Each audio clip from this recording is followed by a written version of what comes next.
Euh, il est 11h09. J'ai jusqu'à combien? Très bien. Parfait. Qu'on puisse un peu discuter. Je vais essayer d'aller un petit peu plus vite. Alors je vais réclamer une profonde attention parce que ce que je vais vous dire est vrai.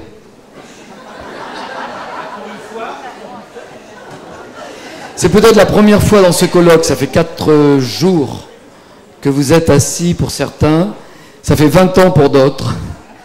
Mais c'est peut-être la première fois que on va vous dire des choses vraies. Alors merci à Paul. À la fois merci, mais Paul, tu m'as mis dans l'embarras parce que avec toujours ces thèmes qu'il choisit différents, il ferait le même chaque année, on serait tranquille. Mais il faut réfléchir. Alors devenir homme, devenir femme, bon, je me suis dit, par téléphone, je lui ai dit devenir, eh bien, je m'occupe d'hommes et de femmes, on va faire ça. Comment parler de devenir homme, devenir femme? Parce qu'il y a des choses qui viennent tout de suite à votre esprit. Mais ce n'est pas forcément celle que je vais dire, ou du moins, ce n'est pas celle qui me semble le plus important. La première réponse, et je l'ai trouvée dans un tableau de Bernard Buffet. Vous voyez ce tableau de Buffet dont je ne vous donne pas le titre, mais certains le connaissent. Et il résume beaucoup cette question de devenir, ou du moins l'un des deux volets de la question de devenir homme, devenir femme. Vous voyez cette... Je ne sais pas dire si c'est un homme ou une femme. Cette personne est dans la détresse de son vécu sexué, c'est possible. En tout cas, c'est quelqu'un qui est mal, qui peut être un homme, qui est peut-être une femme, qui a des éléments d'apparence, en tout cas des deux sexes. Et je crois que ça résume pas mal les interrogations qu'on peut avoir par rapport au fait de devenir homme ou devenir femme, on va le voir, parce que chacun d'entre vous est né homme ou femme, sauf ambiguïté génétique à la naissance, je l'évoquerai vaguement, mais c'est pas ça la question. Et puis le deuxième volet, qui sera une sorte de conclusion, mais qui est pour moi le plus important. Alors, le premier volet, pardon, c'est le fait de paraître, et vous allez le voir, vous imaginez bien que je vais vous parler de transsexualisme ou des choses de cet ordre-là, mais la chose la plus importante, c'est le fait que vous êtes devenu, une part, les femmes le savent, vous êtes devenu femme. Les hommes le savent moins, qu'ils sont devenus hommes, ou plutôt certains ne savent pas qu'ils ne le sont pas devenus. C'est-à-dire qu'il y a on n'est pas femme et homme spontanément, il va y avoir toute une construction psychologique, sociale, qui va faire qu'on va pouvoir assumer ou vivre le rôle qu'on désire dans le sexe qui nous est assigné, dans celui dans lequel on se vit. Donc je vais vous faire une galerie de portraits aussi. Tiens, je vais vous présenter Avant, je voudrais un petit avertissement que vous lisiez pour que je sois vraiment tranquille et que je n'ai pas d'ennui juridique.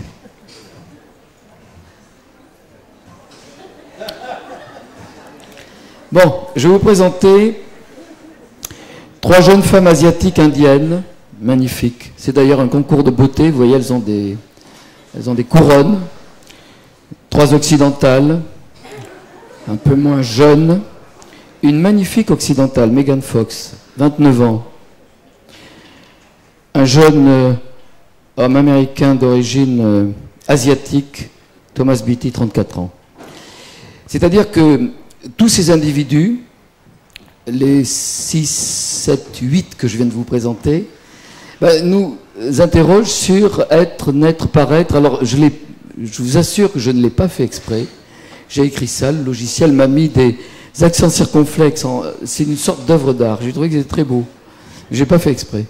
Alors, être, naître, paraître, on va naître dans un sexe, c'est l'assignation à la naissance, on va être, et je crois que c'est la question la plus fondamentale, c'est-à-dire d'être vraiment dans le sexe que l'on nous a assigné, et ensuite pouvoir assumer ce rôle, et notamment relationnellement.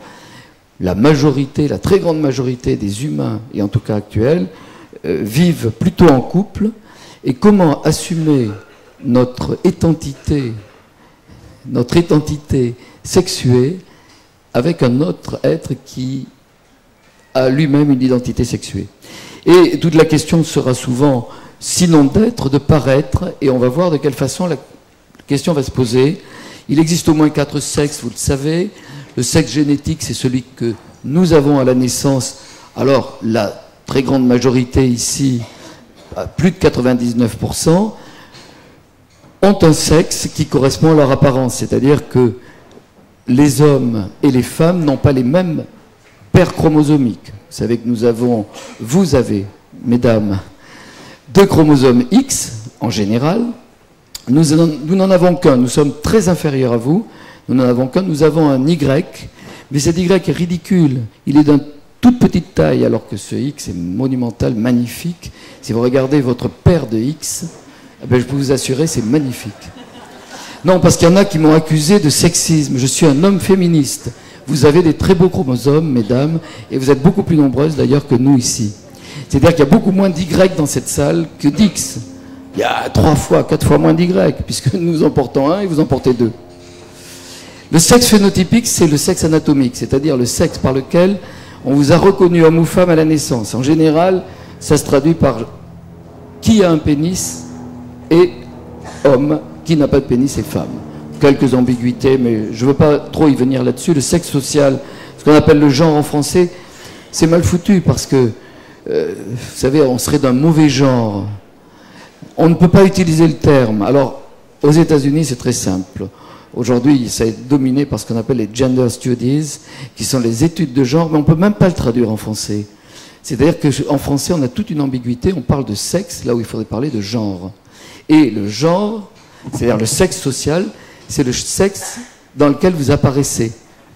Je vois Bustani qui me semble être un homme, Jean-Claude Héléna aussi, et ainsi de suite.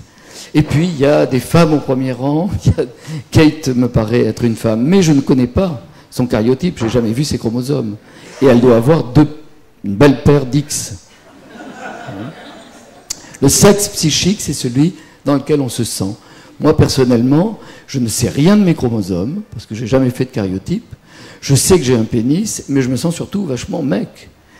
Et par contre, il y aurait presque un autre sexe, parce que je l'ai mis, il y en a au moins 4. Oui, j'aurais vraiment aimé être une femme, parce qu'il y a des aspects qui me paraissent magnifiques, mais ça ne change pas mes problèmes d'identité. Je me sens très homme, mais qu'est-ce que j'aurais aimé être une femme? Alors avec ces 4 sexes, eh bien, on se rend compte que devenir va confiner à 2 finalités, être ou paraître, avec 4 cas de figure. C'est-à-dire que être, ça va être, à la naissance, je peux naître homme, mais il va falloir que psychologiquement et relationnellement, surtout je vais insister, ça sera ma conclusion, il faut que cet homme devienne homme. Et ça, c'est pas évident. Que cette femme, qui est née femme, devienne femme. Ça sera le 2e volet. Je vais vous parler d'abord du paraître. Eh bien, c'est plus simple, et vous allez voir, aussi beaucoup plus complexe. Surtout aujourd'hui, avec des idées qui ont évolué considérablement dans les 50 dernières années. C'est-à-dire la possible transformation d'homme, reconnu comme homme en femme et de femme en homme. Alors ce premier volet du paraître homme ou paraître femme, eh bien c'est le volet de ce qu'on a appelé le transgenre. Et là je vais essayer de vous éclaircir, parce qu'on est dans le domaine de l'idéologie, des termes dont vous entendez parler tous les jours dans les médias. Pourquoi? Parce que ça fait recette. Les transsexuels, ce que nous appelons les transsexuels primaires, vrais, et là s'il y a des idéologues combatives, je vais me faire engueuler, parce qu'on veut abolir ces différences. Il existe des transsexuels vrais, primaires, qui sont certainement des anomalies du neurodéveloppement. C'est 1 pour 100 000 en France, 50 à 100 000. Par contre, dans les médias, sur les plateaux de télé, vous en voyez des quantités. Moi, j'en vois un dans mon cabinet par an ou tous les 2 ans, parce que je suis très spécialisé et que des médecins vont me l'adresser, mais on n'en voit jamais. Et pendant une période, je me souviens, j'étais partenaire pendant 6 mois, j'ai été partenaire de Carole Rousseau dans C'est quoi l'amour, il y a une dizaine d'années. Et je me souviens d'un jour, Carole me dit, écoutez Philippe, on a fait 38%, je veux 42. Alors c'est de l'audimat, elle n'était pas contente, elle me dit 38, vous vous rendez compte? Moi je sais pas, moi ça me paraissait monstrueux. Elle me dit, je vais rajouter un transsexuel. Et j'ai dit, Carole, où est-ce que vous allez le trouver? Eh bien elle me dit, vous savez, c'est le frère de celui qui est venu l'autre jour. Moi, je ne savais pas que les transsexuels se reproduisaient, ou du moins qu'il y avait des fratries. C'est-à-dire qu'il y a quelque chose qu'on va appeler les trans, plutôt, qui sont des transidentités, et c'est toute la différence entre transsexualisme et transsexualité, qui sont des gens qui, pour des raisons extrêmement variées, ça peut aller du délire chez les psychotiques à des désirs de se vivre dans l'autre sexe, à des homosexualités travesties qui permettent de rencontrer l'autre sexe, beaucoup de choses très différentes, qui, dans une première attitude médicale qui a été de se braquer contre cela en disant mais c'est pas ça le transsexualisme. Oui, nous travaillons sur des cas qui nous intéressent pour essayer de comprendre ce qu'est l'identité sexuée. Eh bien, il y en a très peu, je vous l'ai dit, mais il y a beaucoup plus de trans, on va les appeler comme ça. Et d'ailleurs, quand Bachelot a, par une pseudo-loi, aboli cette différence en disant c'est plus des malades mentaux, c'est purement démagogique, mais elle voulait parler, et ça ne peut pas être expliqué comme je vous le fais, de transsexualité. Parce que le transsexualisme, c'est extrêmement minime, c'est des choses qu'on repère, on sait ce que c'est, ça nous permet d'essayer de nous interroger sur l'identité sexuée. Par contre, des trans, il y en a des quantités. Et je crois qu'il est important aujourd'hui qu'on permette, pourquoi pas par des changements d'état civil, je ne vois pas en quoi ça dérangerait qui que ce soit. Ça, c'est un problème social, psychologique, pour permettre à des gens d'être bien. Ça ne me dérange pas du tout. Si quelqu'un qui était travesti il y a 30 ans ou 40 ans, comme les homos étaient très mal, les travestis pouvaient être très mal, eh bien se sentent bien parce qu'on accepte de les reconnaître dans l'apparence qu'ils désirent. Je vais dire apparence. Mais ce ne sont pas ce que nous appelons des transsexuels au sens primaire du terme. Donc vous voyez, cette idée de transgenre, je vais vous en donner quelques exemples, vous faire un petit parcours rapide, et vous allez voir que c'est très surprenant, parce qu'il y a des choses extrêmement variées là-dessous. Par exemple, voilà, je vous ai mis 2 hermaphrodites vrais. Vous voyez, ils sont tout à fait étonnants. C'est évidemment virtuel, parce qu'on ne les rencontre pas comme ça. Le sujet de gauche peut se rencontrer à l'extrême. Mais en gros, ça c'est de la manipulation informatique qui est très amusante. C'est-à-dire qu'il va y avoir des états intersexués qui montrent simplement que les apparences sont trompeuses. Ce qui va permettre qu'à la naissance, on va s'interroger, quelquefois d'ailleurs, vous le verrez dans un exemple que je vais vous donner, on va s'interroger, et vous le savez très bien, on donne des prénoms, par exemple, intersexués, parce qu'on ne sait pas. Mais il va y avoir une assignation du sexe quand même, et on va dire c'est un garçon ou c'est une fille. Ensuite, la personne va dire si elle se vit comme homme ou femme. Alors, quelques autres exemples. Cet homme, par exemple, est une femme. Ça, c'est plus facile à voir, c'est pas très compliqué à décoder pour l'instant. Que cette femme soit un homme, c'est pas non plus très compliqué à comprendre. D'accord? Non? Admettre? Oh, merde, quand même. Alors, regardez, c'est pas une question récente. En 1727, Marivaux va publier une pièce qui est tout à fait intéressante, parce qu'on s'intéressait beaucoup aux états intersexués.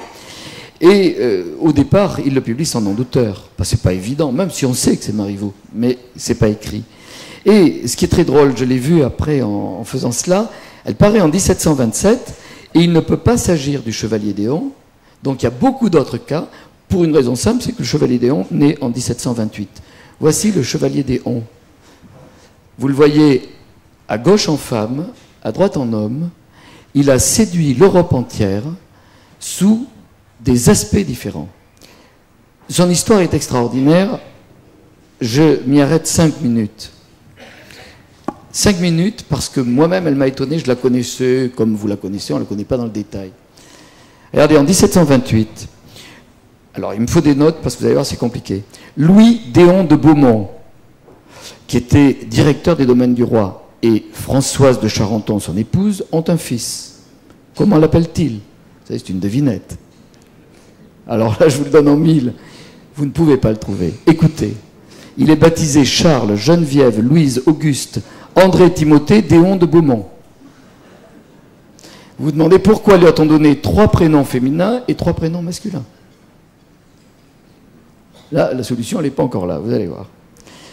Pour tous, il n'y a aucun doute, c'est un garçon. On l'élève en garçon, c'est d'ailleurs un garçon extrêmement habile. Il va en escrime, il bat tout le monde, et il va être un cavalier hors pair.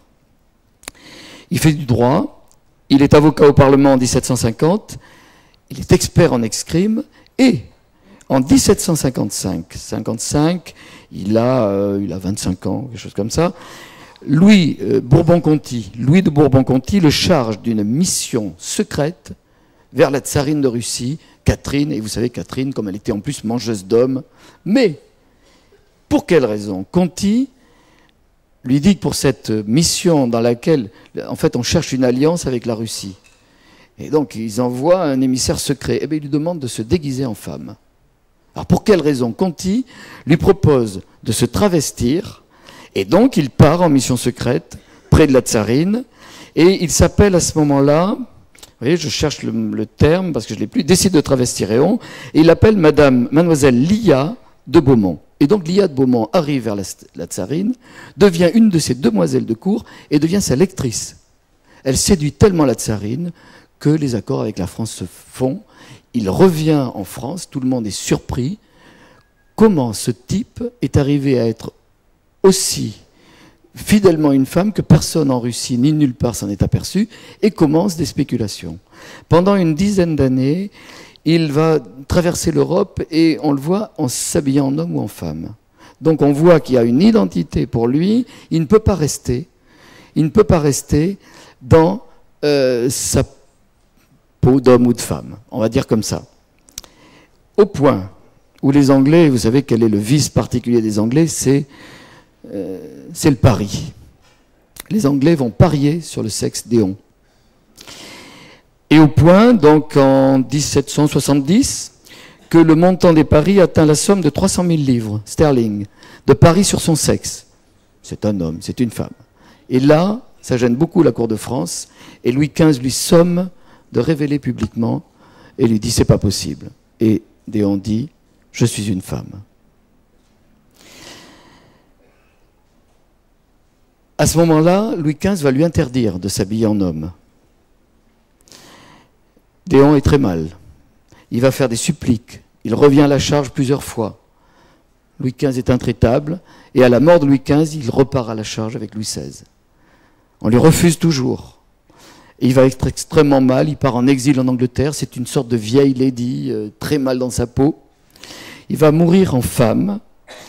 Et quelles sont les hypothèses? Deux hypothèses très intéressantes.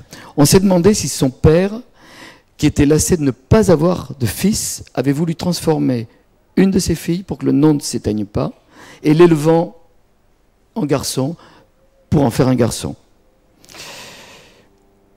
Ça tient à moitié. Non, parce qu'on le voit, enfin on voit quand même sa conviction de fille. Mais, soit c'est un transsexuel primaire, et à ce moment-là, ça serait donc quelqu'un qui a une telle identité, si vous voulez, masculine, qu'il va à ce moment-là rechercher à s'habiller en homme et à revenir en homme. Mais pourquoi s'est-il déclaré femme?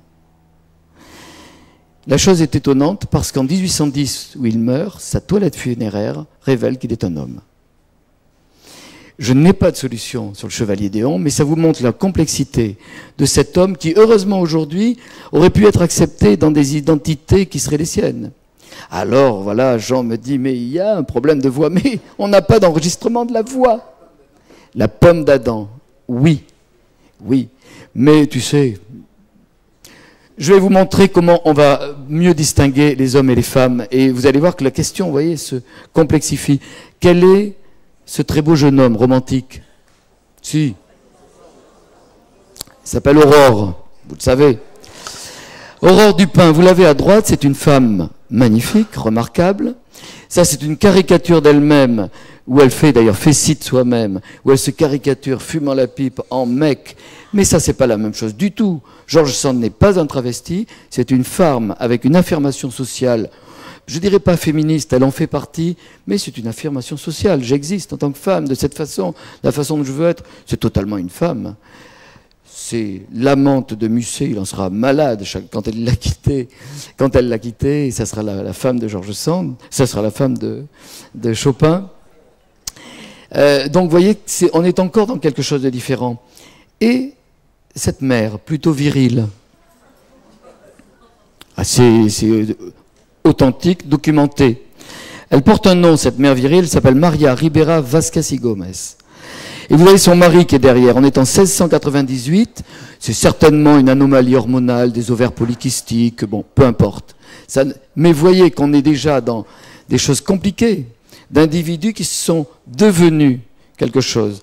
Vous avez eu à toutes les époques, par exemple, des travestis, ici un travesti, alors qu'il y avait un statut, quand c'est un dancing connu à Paris dans les années 30, ce travesti, ça allait parce qu'il était dans un milieu qui pouvait le reconnaître. En dehors de ça, c'était des gens extrêmement malheureux, qui ne sont pas forcément d'ailleurs ce transsexualisme dont on parle. Et puis vous avez une chanson connue de Rita Mitsuko, les travestis vieillissent mal en général.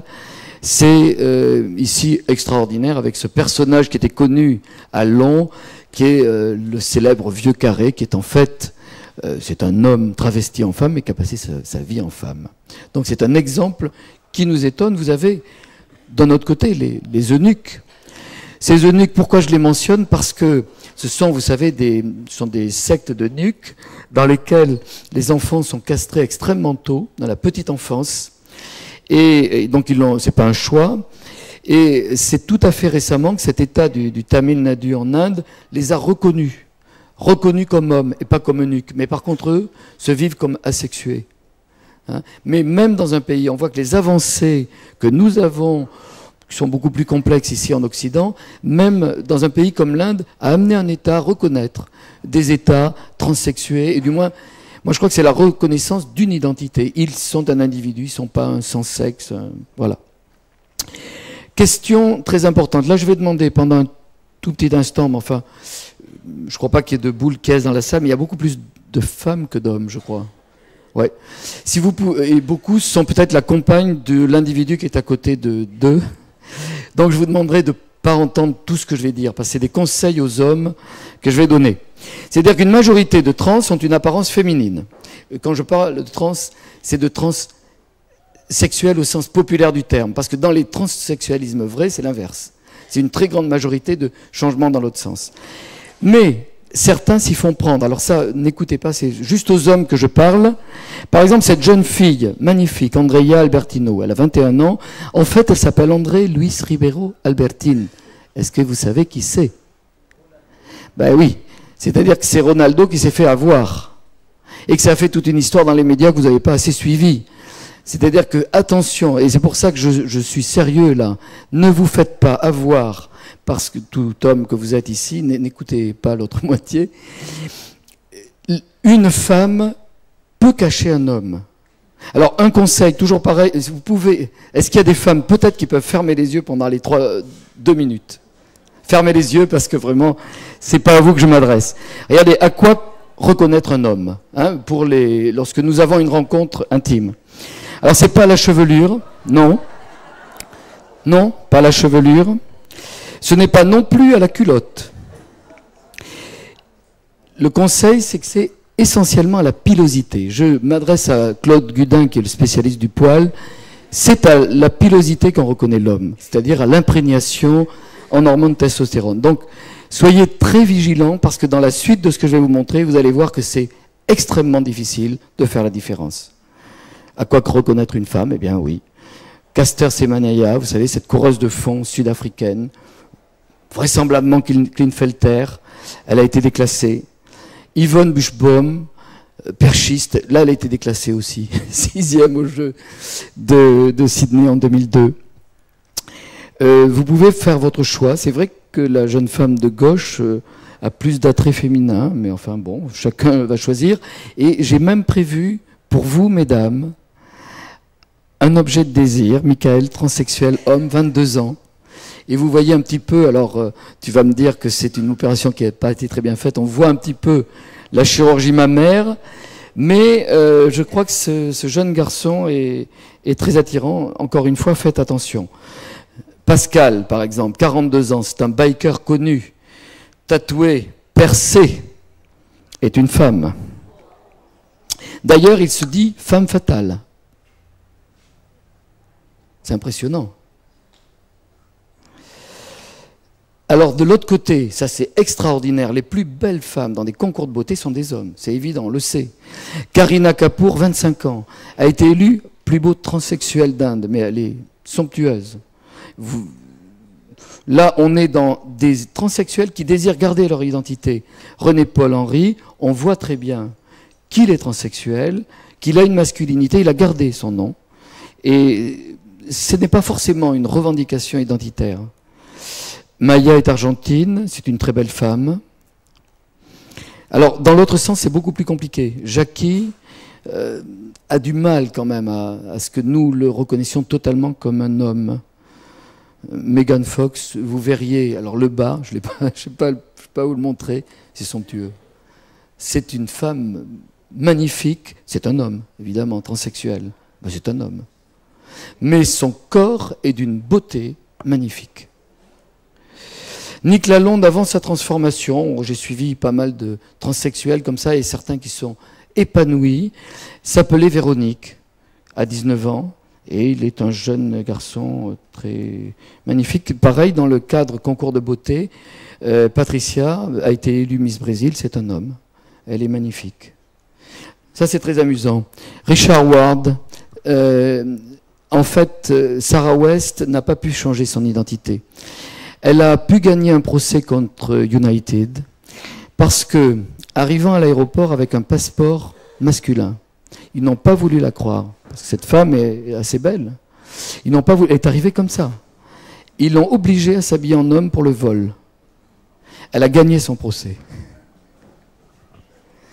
Je vais vous surprendre beaucoup plus, c'est celle qui me surprend le plus, et j'ai vu d'autres photos d'elle. Krila Sessi est une femme formidable, elle est élue Miss Farum, bien sûr c'est un homme. Elle est somptueuse, c'est un homme. Et Thomas Beattie, que je vous ai montré au début, 34 ans, Thomas Beattie est un type tout à fait étonnant. En fait, à 28 ans, il s'appelait Tracy Lagantino. Vous voyez très bien, Thomas, Tracy, ok? Mais Tracy, non plutôt Thomas, a épousé une femme, il est très bien, et ce n'est pas de l'homosexualité, c'est un transsexuel vrai avec une identité de genre, ne s'est pas fait transformer, et par fécondation a été enceint. Ça, c'est Thomas Beattie, beaucoup le connaissent peut-être, et je vous le montre de profil. C'est très étonnant, c'est totalement un homme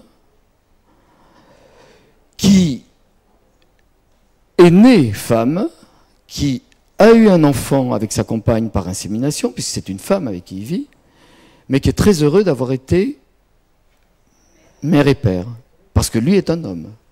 C'est évident. Et les transsexuels, il faut les appeler du genre dans lequel ils se sentent. C'est un homme.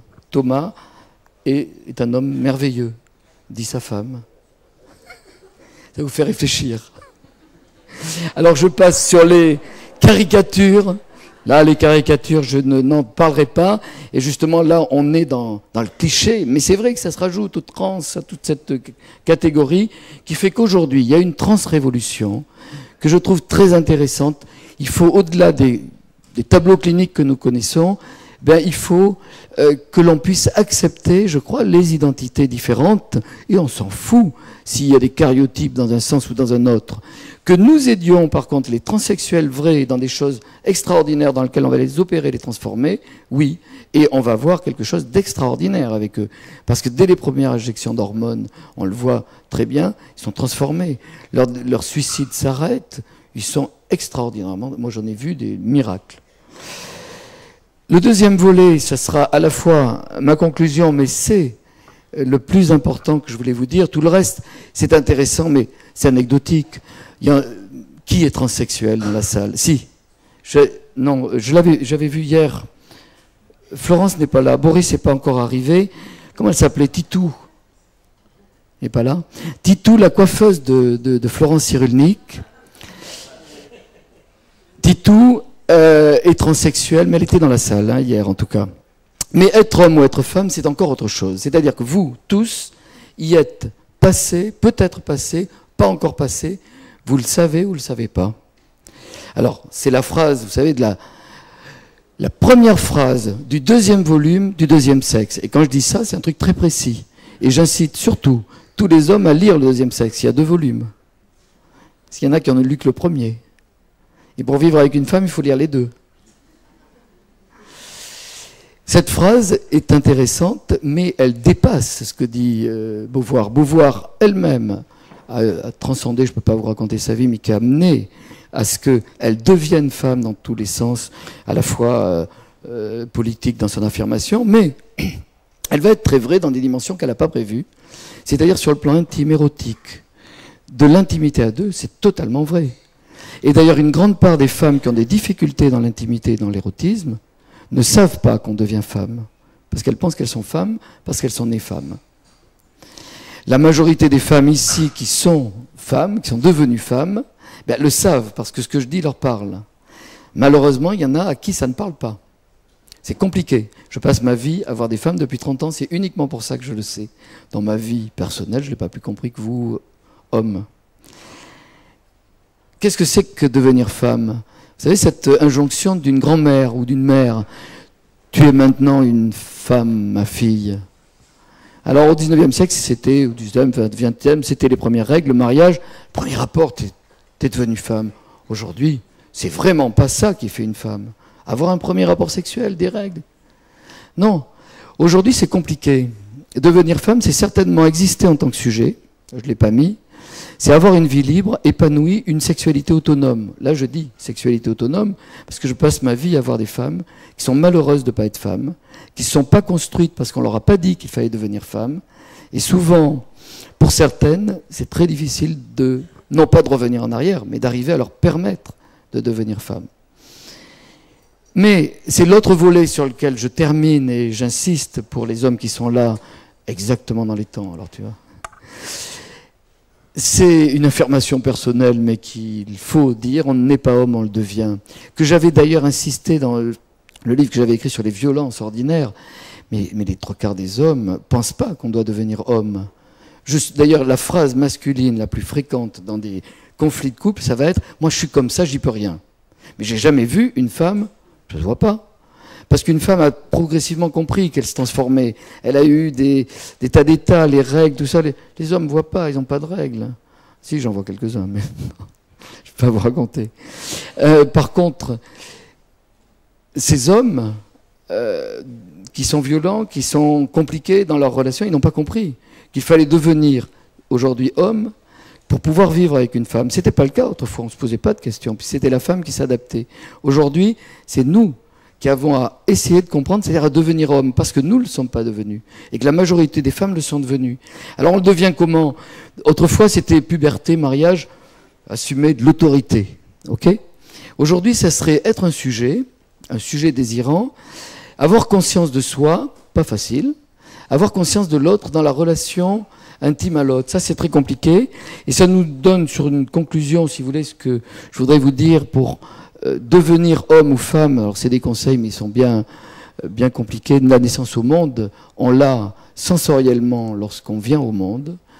La naissance aux autres, on la commence lorsqu'on se socialise avec, par exemple, l'école primaire à 5 ans, et on va commencer à naître aux autres. Certains naissent aux autres, certains naissent moins aux autres.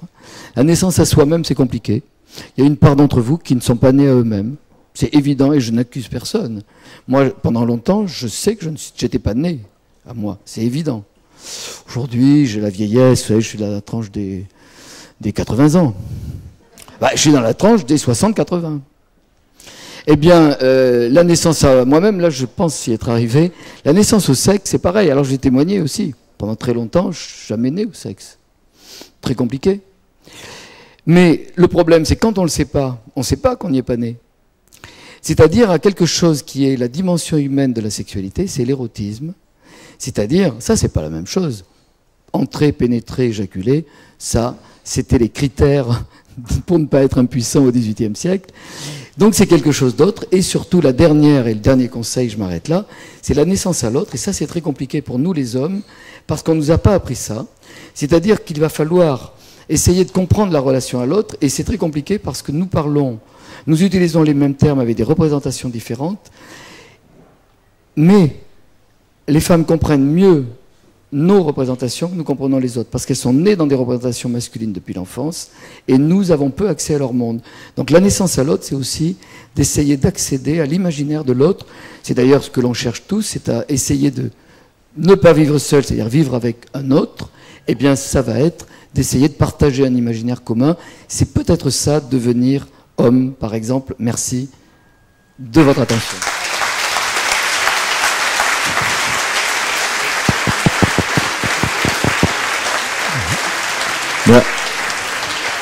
Merci beaucoup. Merci beaucoup.